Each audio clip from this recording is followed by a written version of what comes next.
Saudara Wakil Presiden ke-10 dan 12 RI Yusuf Kala bertemu dengan para pelaku sejarah perundingan Damai Malino untuk Poso dan Maluku. Pertemuan ini digelar untuk mengklarifikasi polemik potongan video ceramah Yusuf Kala di UGM yang berujung pada pelaporan polisi.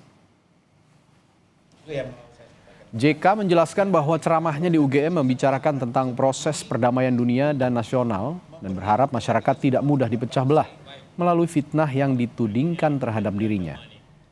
Dalam pembahasan, para tokoh perundingan Damai Malino Poso Ambon sepakat tudingan tersebut dilawan dengan fakta dan kebenaran. Mereka pun sepakat bahwa narasi JK di UGM pada saat itu tidak ada mengarah ke penistaan agama.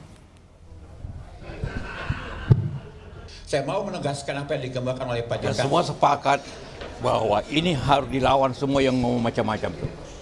Agar masyarakat memahami jangan mau dipecah belah oleh orang-orang yang memfitnah itu.